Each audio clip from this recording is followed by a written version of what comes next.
Hello everyone, welcome to this review of the Bodum pour over coffee maker.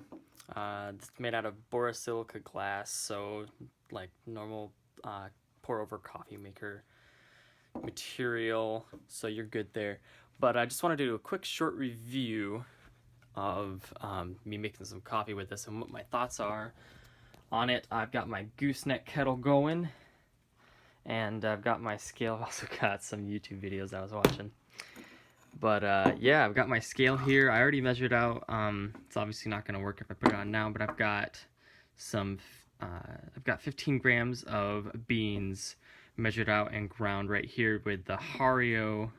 Also, none of these products are affiliated or sponsored in any way, but I've got the Hario Slim that I was using that I really like. It takes a little bit to grind the coffees of beans, but it works out fantastic. Anyways, I've got 15 grams of coffee measured out in this, in the hopper. Then I already ground it. And then, yeah, I'll be right back when the water's done boiling to the proper temperature, and I will make the coffee and just kind of give you guys a heads up how it's going.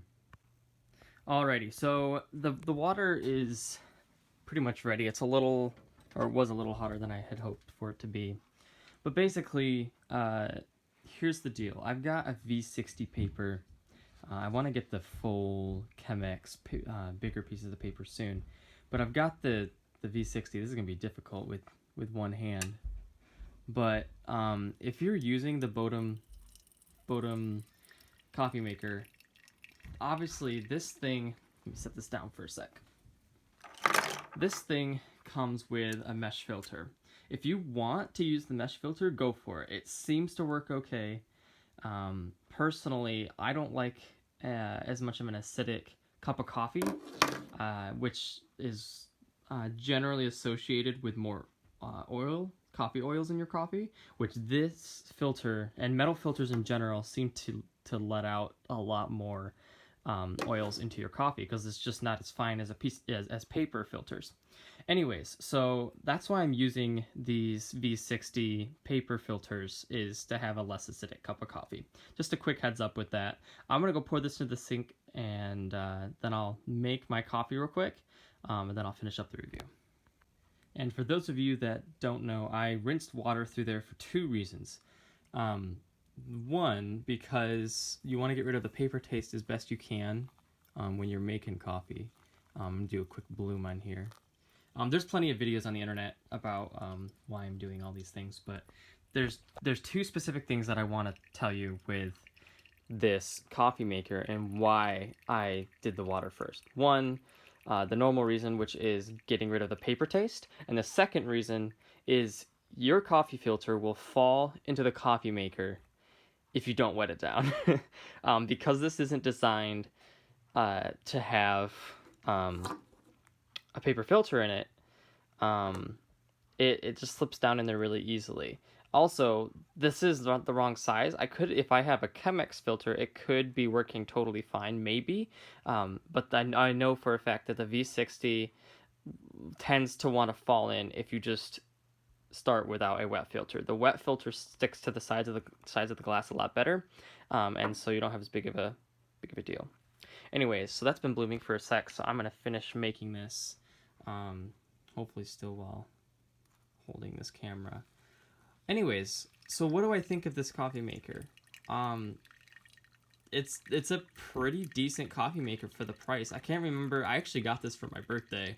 I'm gonna put about 250 grams in there.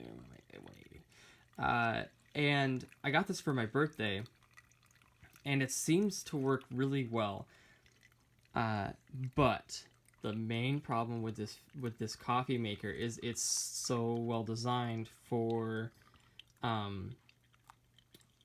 the metal filter that I'm gonna see if it happens here.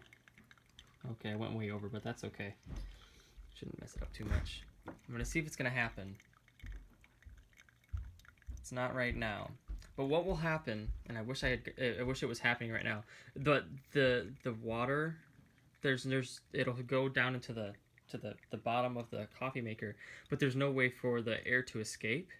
other than just literally blowing through the filter. And so literally it'll blow coffee out. It's kind of hard to explain, but it literally like pops, and it'll blow water out the sides, because the water's like has nowhere to go, so it just goes out the sides. So that is the biggest con of the coffee maker. Otherwise, it really, guys, it's a very well designed. Um, I think it's a lot cheaper than the Chemex, and it just performs pretty well. And especially if I use this Melita filter, also not a sponsor. I use this Melita coffee maker and the Melita filters as well, and those are generally what I use. But this makes you feel fancy, for lack of a better reason. Anyways, otherwise it's a fantastic coffee maker. I guess the last thing I wanted to share is this is just leather, but it comes all the way off. It just doubles over that. And then this cork is in two pieces, so it actually pops off, so you can wash the coffee maker. It's really easy to wash. Yeah, let me know if you have any questions in the comments below. Thank you for watching, you guys, and hope you all have a great day.